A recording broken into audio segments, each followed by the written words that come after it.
Welcome, and thank you for joining us today on the Heroes and Icons podcast. I'm your host, Greg Randolph. Please find me on the X at Greg Heroes Icons, or you can also find me on the World Wide Web, heroesandiconspodcast.com. I'm also a featured podcaster on HoustonCityBeat.com, and that's a cool website for happenings and local businesses in the Houston area. So please check them out. Would you do me a favor? If you're enjoying the show, would you please not only take a quick minute to review it on your favorite podcast platform, but also share it with a friend or two? Thank you in advance for doing that. We have a very special guest today. If you're a fan of pro football, you will greatly appreciate my next guest. He is the host for his own show, which is the highly acclaimed Facebook page, the NFL in the 1970s. He has authored 6 books on the same era, which you can also find on Amazon.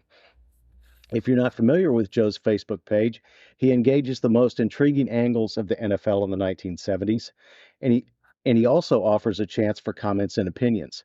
I highly recommend not only Joe's page, but his incredible collection of 6 authored books, which are not only entertaining, but informative and educational as well.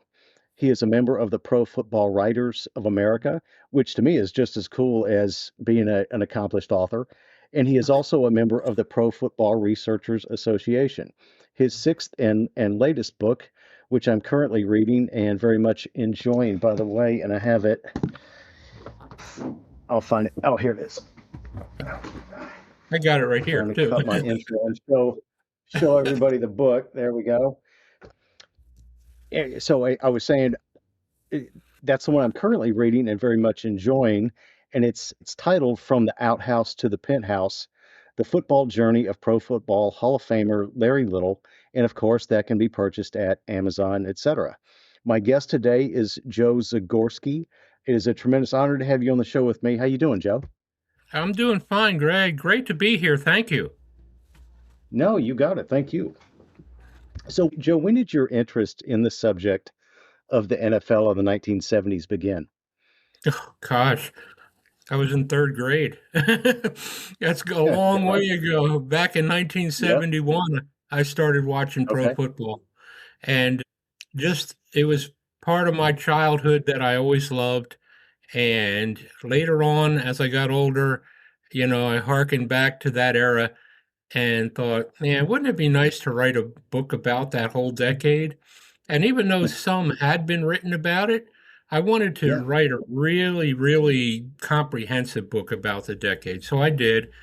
And then that it stemmed to other different subjects in pro football. Okay. Very good.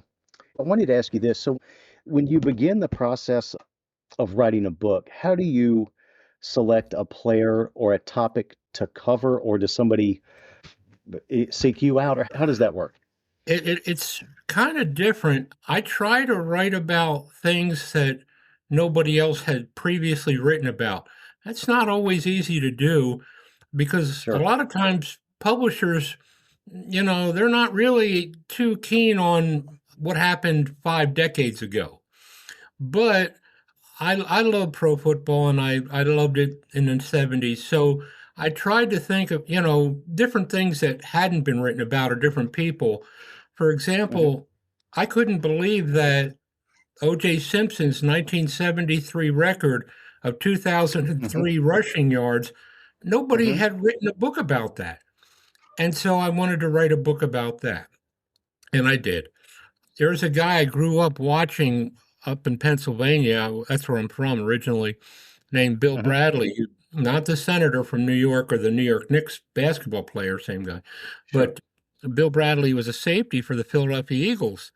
And I knew of him, and I heard a rumor that he was looking for somebody to write a story. So I contacted him and I found out that he was an incredible person to interview, and I loved writing that book. So I try to write books that nobody else had written about really extensively. And what are you working on now? Current project? Yeah, I'm trying to write a book about the original Hail Mary pass, the 1975 NFC playoff game between Dallas and Minnesota. And, Sure. you know, got a chance to interview Roger Staubach and Drew Pearson. Interviewing a lot of the Vikings players is hard. But Yeah. The Dallas players seem more open because they won. Unfortunately, Dallas just lost John Fitzgerald, who passed away the other day. Yeah. Um, I missed out on interviewing him, unfortunately. As far as Pearson goes, he was in town here in Houston, or Houston area, and this has been, gosh, maybe 15, almost 20 years ago. But I asked him, I said, hey, can you tell me about this play? Because with the angle that I've seen it 1,000 times, it looks like I can see where someone would have thought that you might have pushed off or that you did. And I said, is that what happened? He said, I mean, very calmly, looked me right in the eye. No. If you go back and you look at the other angle, you'll see that I was coming through for the ball. Mhm. And you don't see it from that other side. So Yeah, anyway, but that's could you yeah. imagine if they had the cameras back then like they do Hmm. today, the camera angles? There would be no mystery, I don't think. Yeah, you had a lot of those calls. The Mike Renfro catch at Pittsburgh in All right. '78, if my number is right.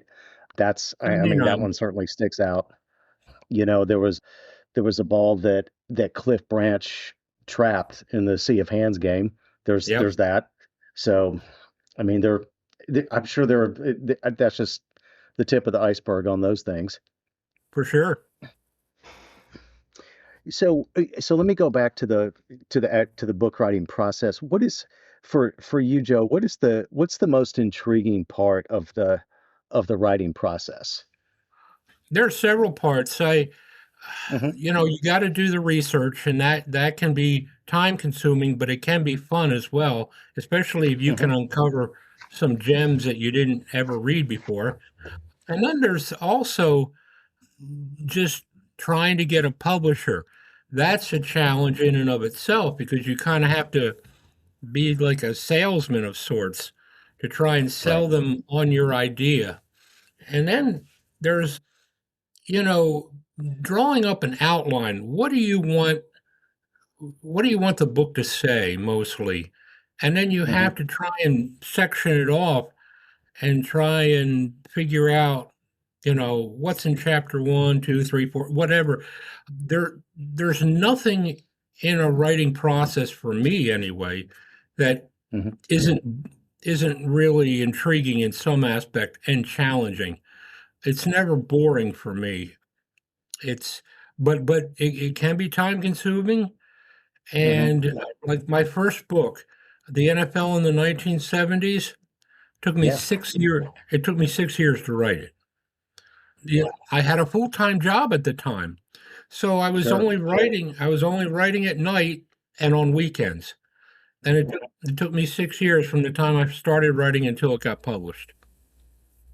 Even with the Larry Little book, I believe I saw that you had started that in 2022. Is that right?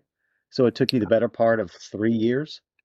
Well, yeah, and that was unfortunately that's an unusual thing because when you're dealing with different publishers, some publishers want to edit your stuff and some want to re-edit and then some want to re-edit, and that Okay. happens. Hmm. Every publisher is different. And then when you're dealing with a biography like Mr. Little, he kept Yeah. wanting to add different things to the book that he, remembered with subsequent Sure. interviews. I interviewed him over a dozen times. And Yeah. so trying to piece all that together, Hmm.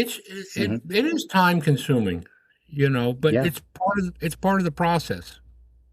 Well, and two, I'm sure with maybe with someone of his age that maybe things weren't immediately on the forefront of a different thought, but you said something else, and Mhm. that led to to a different thing. For example, you know, the office of Dolphins general manager Joe Thomas, you know, was on he had moved from at some point from the seventh floor to Yeah, the 11th. Yeah, the next time that Little went to see him. So right. yeah, no, Yeah. I'm sure that happened quite a bit. Yeah, I'm Yeah, afraid of heights, so I wouldn't have lasted too long in that building.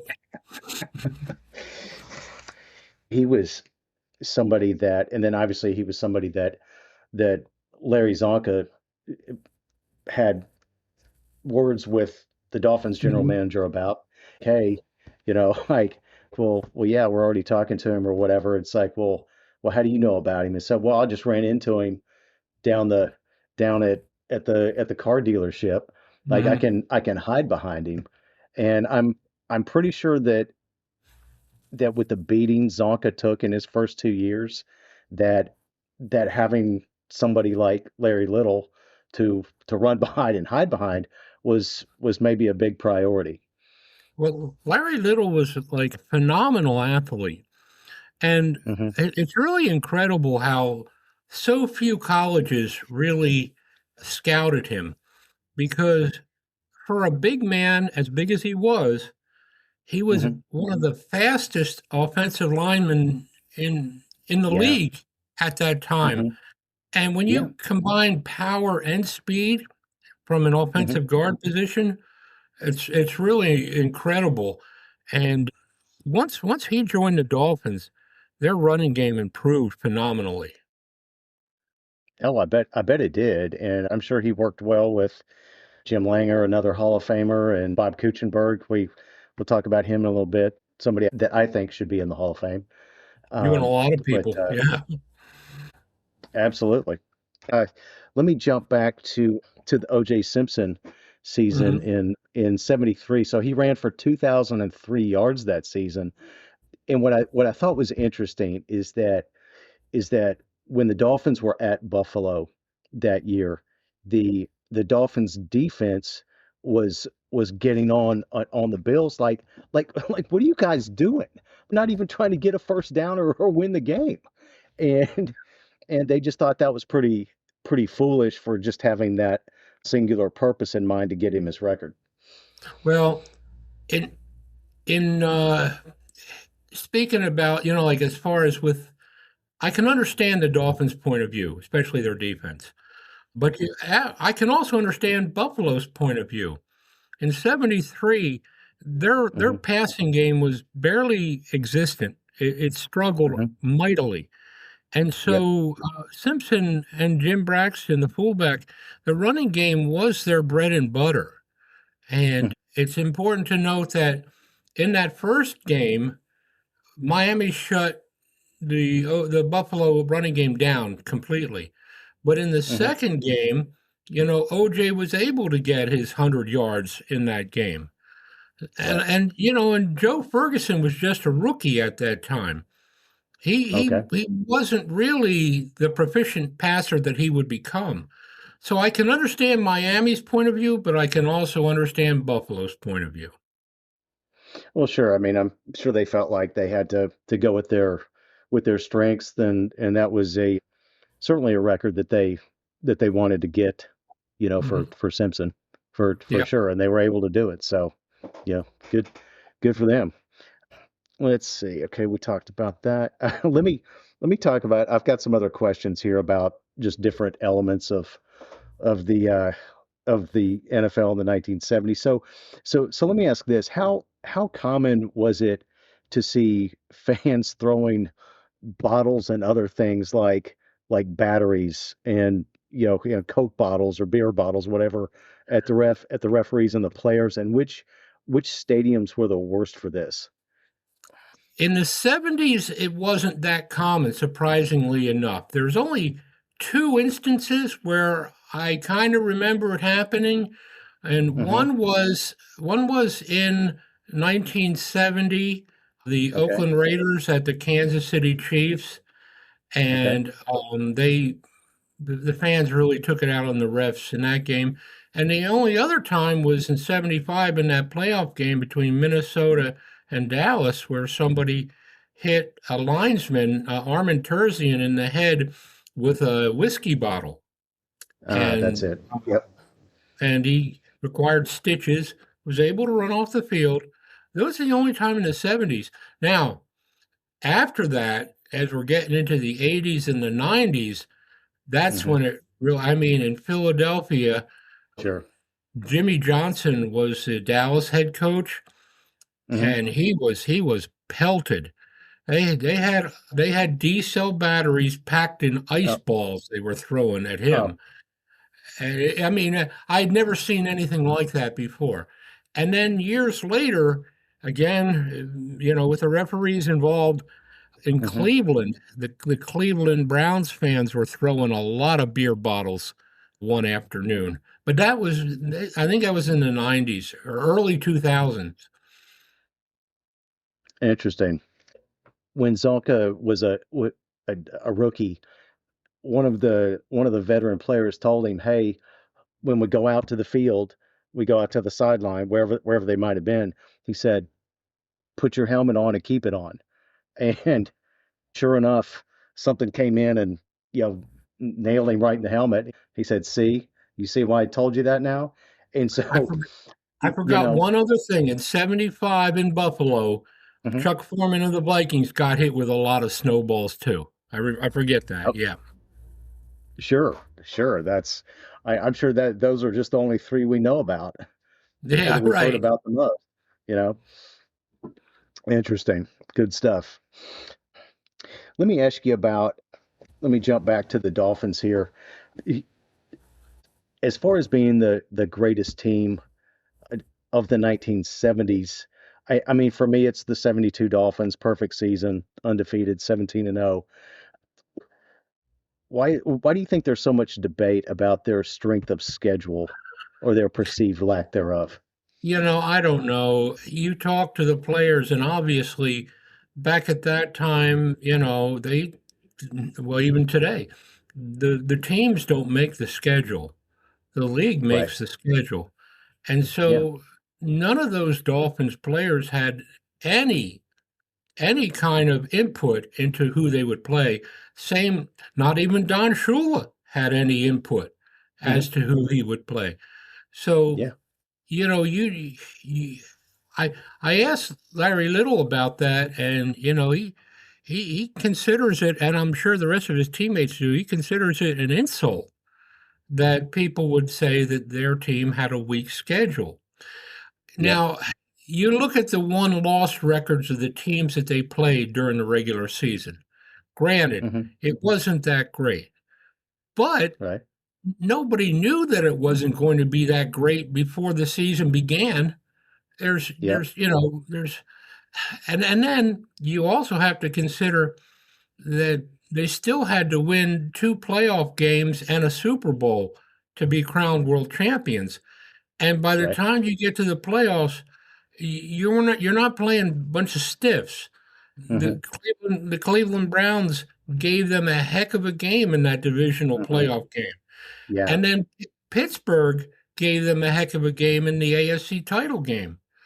Yep. And they won the Super Bowl over Washington by one touchdown. Now, Yep.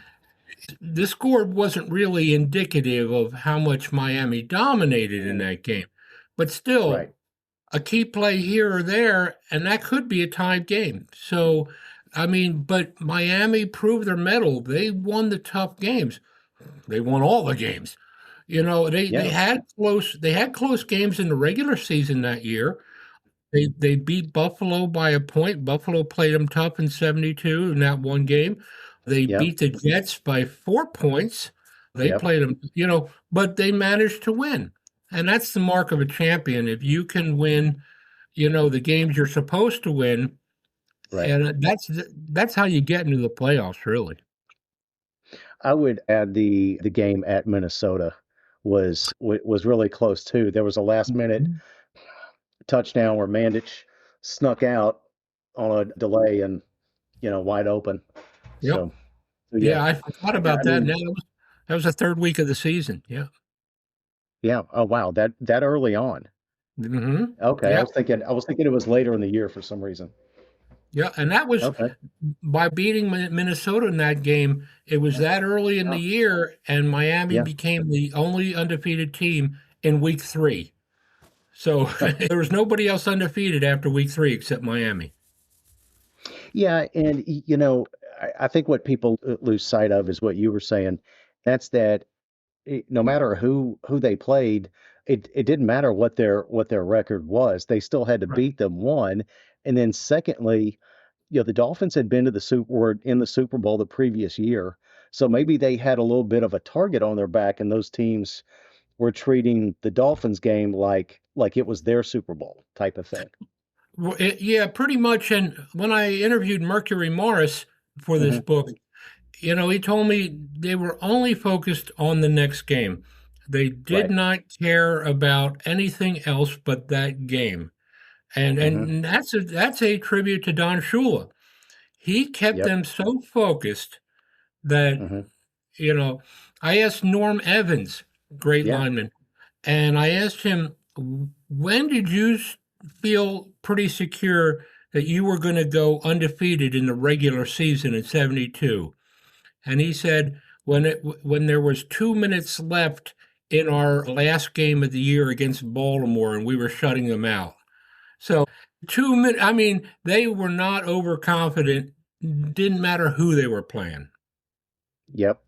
And to me, that was just a great body of work by all of them because I'm sure Mercury and anyone else on that team probably told you like they didn't care who got the credit.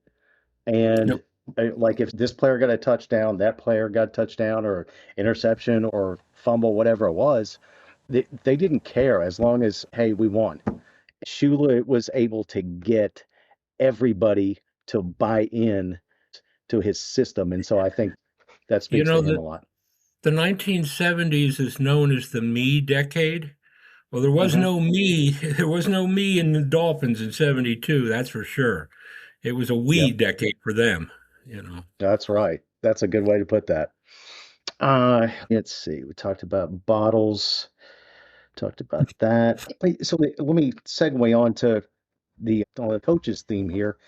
So the 70s, and maybe there were more, but the four Hall of Fame coaches that to me kind of stand out are Don Shula, Tom Landry, John Madden, and Chuck Noll. Is is there is that just kind of a whichever Oh, one you think is the best, or well, there's from that more. I decade? mean, there's Bud Yeah. Grant at Minnesota. There's Chuck Hmm. Knox of Los Angeles. There's, of course, Paul Brown, Hmm. Cincinnati. Of course, Don Coryell. The 70s Yeah. had a lot of great coaches. I know they all didn't win world championships. Um, Sure. d- you know, to say who was the greatest coach of the 70s, Hmm. man, that's Right. tough. And because if you say one, Hmm. then it makes it sound like you're implying that some of the others weren't as great. And Right. so I, Well, I, that's for the fans to decide, not me. I gotcha. So Shula went to three consecutive Super Bowls. He won Mhm. two. Landry won. Hold on, he won two. How many did they lose? Three under Oh, Landry. they lost three in the 70s. Is that right? Wow. Yeah. Let's see. And then John Madden only went to one, but he won that one against Minnesota. And Hmm. then Chuck Noll won. Is it Four. three or four? He won 4 out of 4. He never lost. Okay. I mean, Yep. and that's why it's kind of hard to say that Shula was. I mean, that Noel wasn't the greatest when you have that Hmm. kind of a record. You can't argue with that. Do we look at wins plus Super Bowl wins? Do we look at total wins? I mean, how do we gauge that? So, like that's It's difficult. Yeah, it depends on your point of view, what you think is more important. there you go. Let me ask you there's so much on your Facebook page, and again that page is the NFL in the 1970s. I saw recently where plane surfaces were were discussed, Hmm. and so was there a consensus of about how awful AstroTurf was as opposed to natural grass and why AstroTurf was instituted? The only people that really liked artificial surfaces were the place kickers Hmm. because they didn't have to slip on a grass field or on a muddy field. They were the only Sure. ones. There you could ask any other player who played in the 70s who was not a place kicker, and Hmm. 100% of them, not 99%, 100% of them hated Hmm. artificial surfaces. And they came about, I guess the Astrodome in the late Yes. 60s was the first one, but they came Yeah, that was about in. because a lot of you know Commissioner Roselle, I thought he was the best commissioner that the league ever had, but Hmm. he was a TV guy, a television guy that loved the look of artificial surfaces. And Right. he thought it would save teams money because they wouldn't have to do as much groundskeeping work at that time. But it's hard to foresee, I mean, how many injuries occurred because of this newfangled thing called an astroturf field. Yep. You know, for the fan, I think a lot of fans today hated artificial turf. Me, Hmm. I liked the variety. I liked the fact that you could watch a game at 1 o'clock on a grass field and one on an artificial turf field at 4 o'clock by changing your television station. I Yep. just liked the different variety. Take a look at the NFL today. How many Hmm. teams have that the same turf texture? Almost all of them, practically. Yep. I Yep. don't even know how many teams have grass fields anymore, but Hmm. pretty sure it's not that many. Yeah, it can't. It's probably not that many because I think that hybrid turf Hmm. with the rubberized pellets and the grass, the lifelike grass particles that go into each of those boards that Yep. lock in, and they bring them in on pallets and hook them up and all that good stuff. So yeah, AstroTurf came came into existence in the sports stadiums in 66 because the Astrodome opened in 65 and they had to find some other type of surface. So Right. so the Astros GM, Tal Smith, hooked up with company in, I want to say they Was were it in Pennsylvania or Jersey, Monsanto? Mon, Monsanto, yes. Yep. And so that's how AstroTurf came into being. And so they had to, they couldn't do it right off the bat because the dome was such a new thing, and so they Right. couldn't, and then with the new name change and stuff, so they had to come up with something, but but but the grass died in pretty short order, and but that's another discussion. But anyway, but that's unfortunately where AstroTurf came into the picture, and then it destroyed, I don't know how many knees and ankles Yeah. and whatever else, and then on top of that you had a much harder surface for somebody to have their head slammed into, and so how much did that contribute to concussions, CTE, and everything else? I mean, if you look at photographs from that era, it's like Yeah. playing on painted concrete. It Oh yeah. really, it looks like, my God. And back at that time, an average player would play, if he was lucky, 4 years Hmm. on average. I don't know what it Yep. is today, but back then it Yep. wasn't long. Yeah. I mean, guys like Zonka, I think, are, if I'm saying this right, I think he described it as every time he ran on AstroTurf, he felt like his lungs were about to explode on that. And then you had the the Well, material. Yeah, yeah, Miami go ahead. had it tougher because you had that Hmm. humidity in Miami, Yes. and that Yes. made, especially in the early 70s, that Hmm. AstroTurf was not just, a baked in, hard surface, but it was Hmm. also very slippery on certain days. Yeah, I mean, I'm sure it was probably on your page. I think I saw that Rocky Blyer said that 78 AFC playoff game against Houston was the worst conditions he had ever seen or played in. Yeah, he told me that himself. He wrote the foreword for my first book, and he said there's nothing worse You can play on snow, you can play, in cold temperatures, you can play in a hot sun. But when Hmm. you're hit with freezing rain that Hmm. develops into like ice on the field, plus the constant soaking of your uniform with freezing rain, he said there's Yeah, nothing worse. I can't imagine. It's pretty. And he was in Vietnam, so he knew about rough conditions for sure. Yeah. Let me ask you this. So we just mentioned, the CTE and a lot of the recent diagnoses in recent years. There was the concussion movie about Mike Webster and all those things. How how vastly different do you think the game is today with a current 17 game season, and then now they're talking about going to 18? Well, if they do that, if they do go to 18 games, they're going to have to increase the roster sizes Hmm. because there's no team that doesn't suffer from injuries. I mean, Yeah. it's non-existent. And key players too. And it's interesting. You start to see injuries right away, right from the get-go, early in the season. You'll see Hmm. key players injured early in the season. And I kind of think it's probably because they haven't gotten up to game speed yet in the first few weeks. As far as with CTE, that was always around, but you didn't know about it, and it didn't really Right. have a name in the 70s.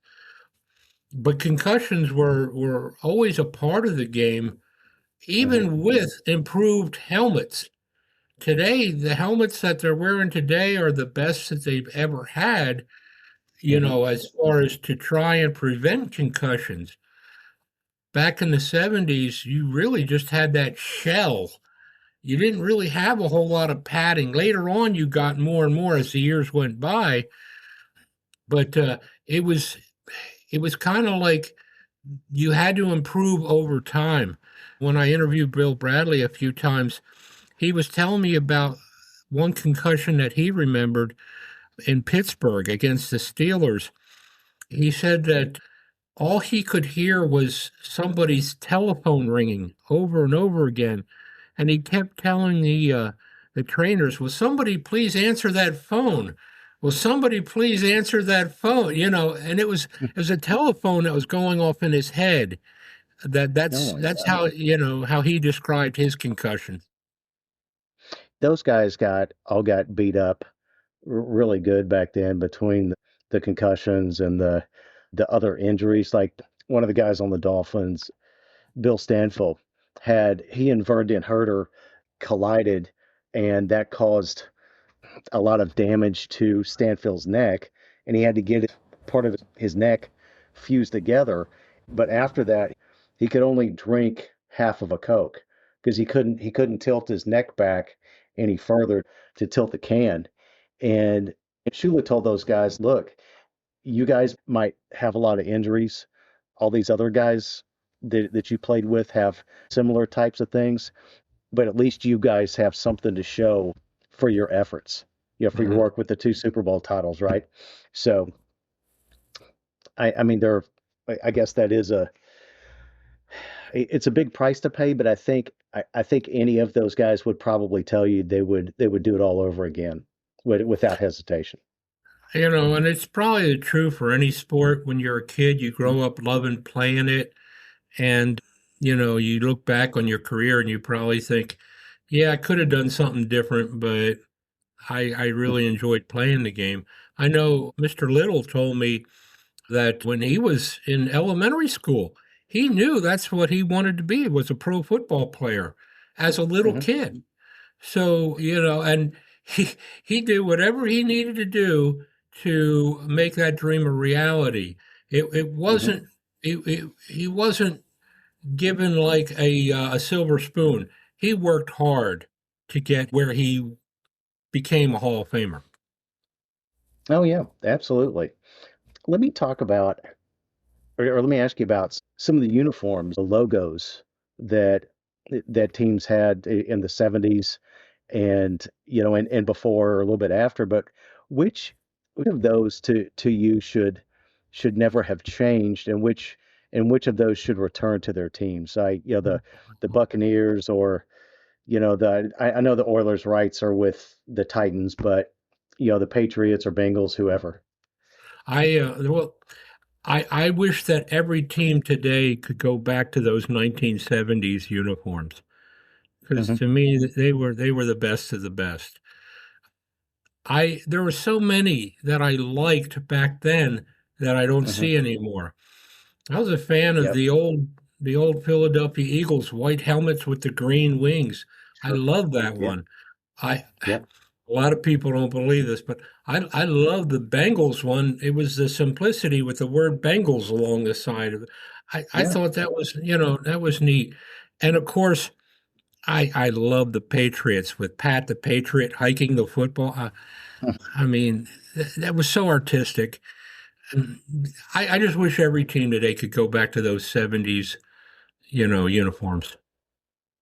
Well, I think unfortunately what happened there is that a lot of marketing and creative types got in and changed things, and They then change them the every year. ownership, yeah, and then the ownership or the management said, "Oh, well, hey, if we keep changing these, then the fan's going to have the new jersey." Hmm. And so I mean, I guess hats off to them for making the money, but it's it It doesn't destroys their change that. identity.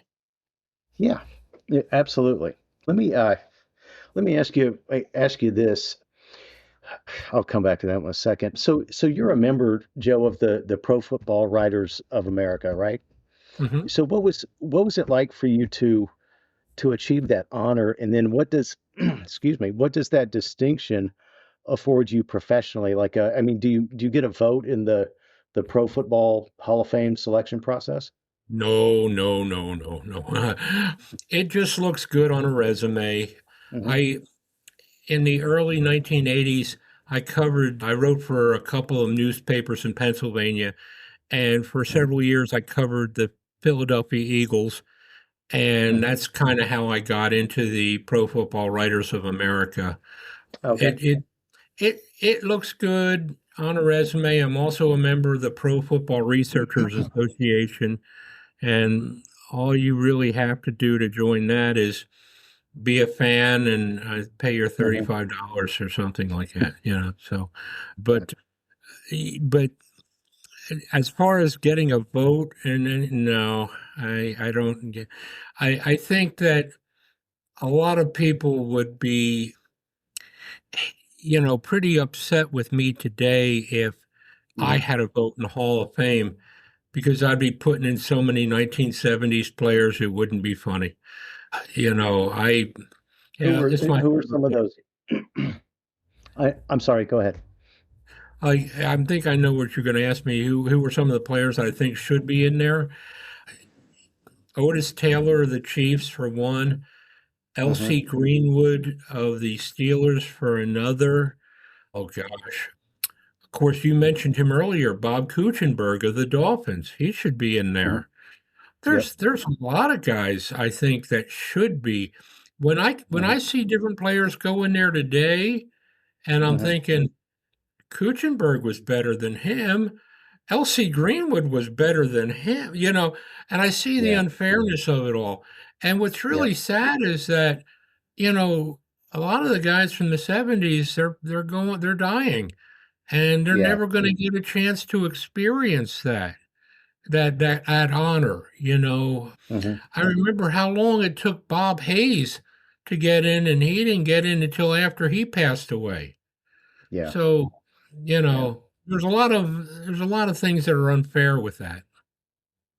Absolutely. And I would have really enjoyed seeing Kuchenberg's Hall of Fame speech because by Hmm. by most accounts he was described as just being a nut and just being a really kind of crazy and funny guy and everything, and that would have been a lot of fun to see for sure. And the other name that I've heard thrown about quite a bit is Tommy Novus, but I don't really know a whole lot about him. Well, he was a great linebacker for the Falcons in the mostly the mid to late 60s and early 1970s. He got, you know, he was unfortunately stuck in a situation where there wasn't a lot of leaving one team for another back at that era. And Hmm. Atlanta wasn't a winning team. They weren't, Right. a big media market either back at that time. Right. So I don't know if there's any Falcons players from the 70s that made the Hall of Fame. I really don't think there are any, if I memory don't serves. think so. I was going to say, I know Bart. I don't think Bartkowski is in. No, Uh, he's not. Bubba Bean, Bubba Bean, Billy White Shoes Johnson. I think did he play for them? He Am did I later in his career, but he's not in the Hall of Fame either. right? But if there was going to be an Atlanta Falcons Hmm. player who would be in the Hall of Fame, it would be Nobis, but Hmm. he's not. Do you feel like that's to go back to what you were just saying that he played for a small market team? Do you feel like that's a contributing factor to maybe someone getting in from a Pittsburgh or a Los Angeles or a Dallas or Chicago something I think it or a can Super Bowl be. winning? Yeah. I think it can be, but not Hmm. always. Okay. I think that the big factor, in my opinion, seems to be if he was on a winning team and if he Yeah. won Super Bowls. Right. Winning championships has a lot to do with getting into the Hall of Fame. Yep. You can deny it all you want, but the facts are the facts. It, you know, it's if you're going to be on a winning team and if you're going to have some Lombardi trophies under Hmm. your belt, your chances are better to get in there. Yeah. Yeah. And I mean, and some people knocked, I think, Bob Greasy's career just because he didn't have gaudy numbers with the Dolphins running the ball so much, but he did Uh, have three consecutive Super Bowls and he won two of them. So oh maybe, well, you I mean, look at the yeah, people that bashed Joe Namath. Joe yeah, Namath had one memorable moment. If you're going to ask anybody about Joe Namath, besides endorsing all kinds of stuff, they remember that guarantee in Super Bowl three. They don't hmm, remember all those years after Super Bowl three when he couldn't make the Jets a winning team. And so, but he's in the Hall of Fame. yeah, So Bob Greasy and Joe Namath benefited from being champions. absolutely, absolutely. Joe, this has been an amazing conversation. Let me ask you a couple more things here, and we'll Mhm. land the plane, so to speak. I wanted to ask you about some of the big hits or the big hitters of the 1970s.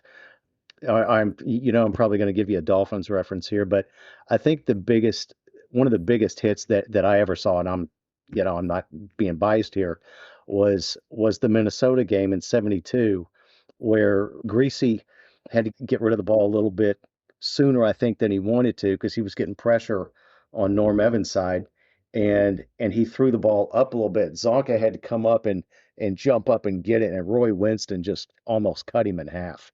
Yeah, I Just a saw really that. Yeah, vicious hit. Yep. it was a brutal hit, and Larry Zonka didn't take those kinds of hits. That was a Hmm. rarity. Yep. Larry Zonka, he didn't get many headaches. He gave them. Right. So that was a rare hit. Hmm. There's a lot of in the 70s. There was a lot of hitting going on, and Hmm. certainly today, the hits in the 70s that you saw today would get penalties. I would throw probably Mike Curtis of the then Baltimore Colts. Maybe he Yeah. deserves a lot of consideration for, Well, you know, for a for lot that of people, discussion. Sure. a lot of people believe so. Yeah.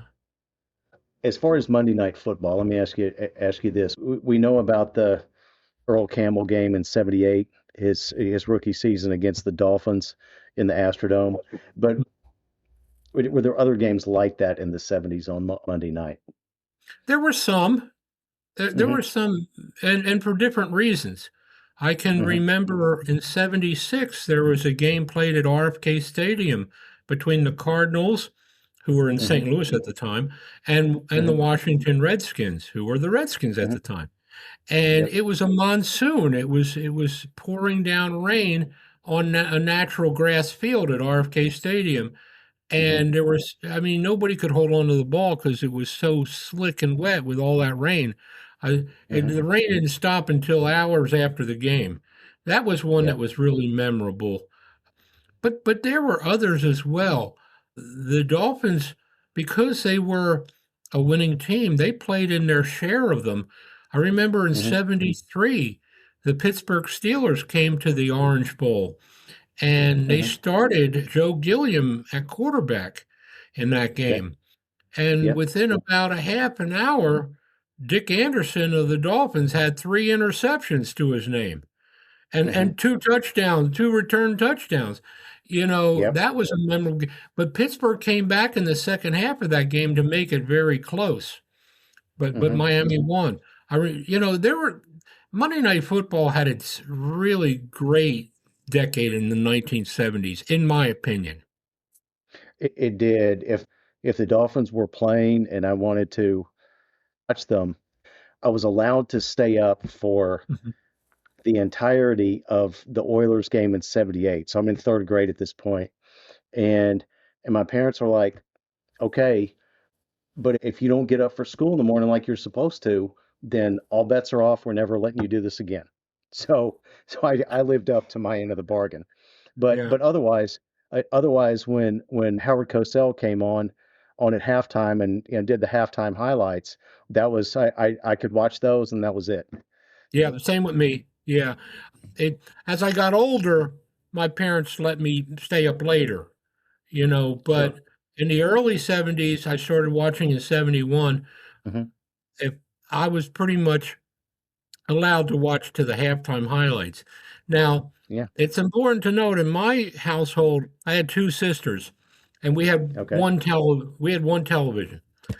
So getting control of the television was difficult for me because my Hmm. sisters guarded that television like Larry Little guarded Bob Greasy, you know. So Yep. it was, you know, so it was a really great opportunity when I got a chance to watch Monday Night Football, and you know that great memories for me. Absolutely. Well, I'm sure they had things they wanted to watch too.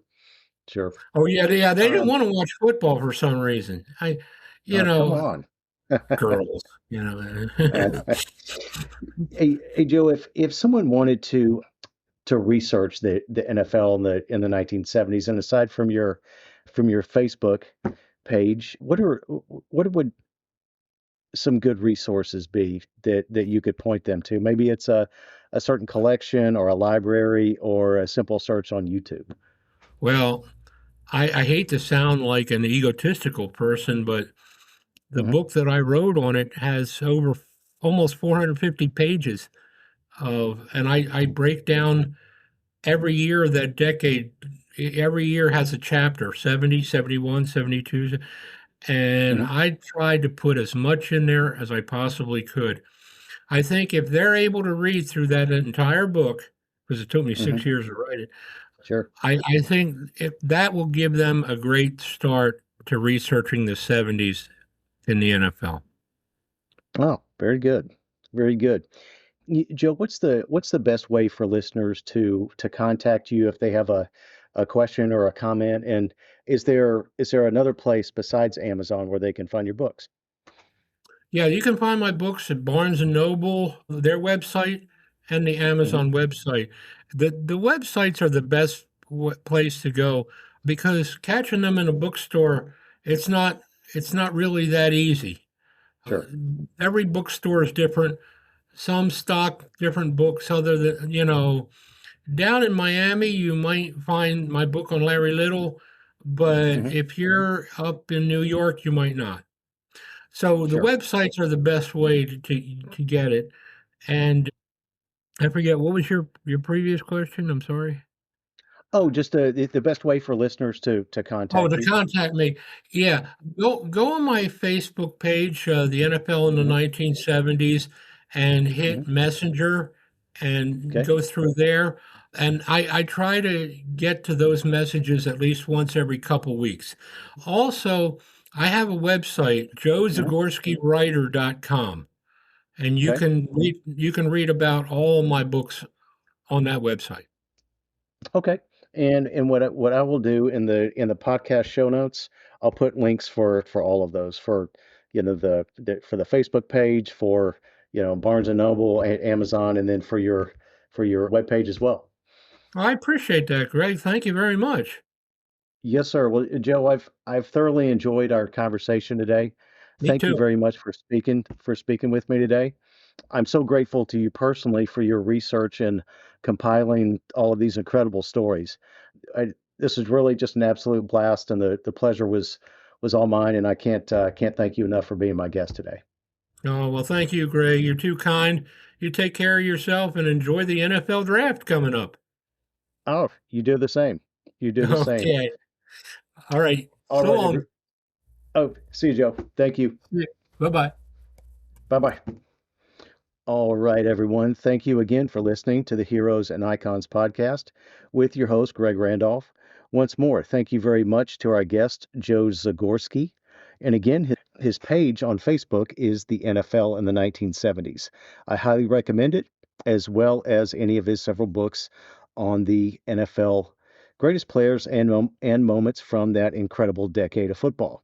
You can find links to his page and a link to Amazon to get any of his amazing books in the show notes for this podcast.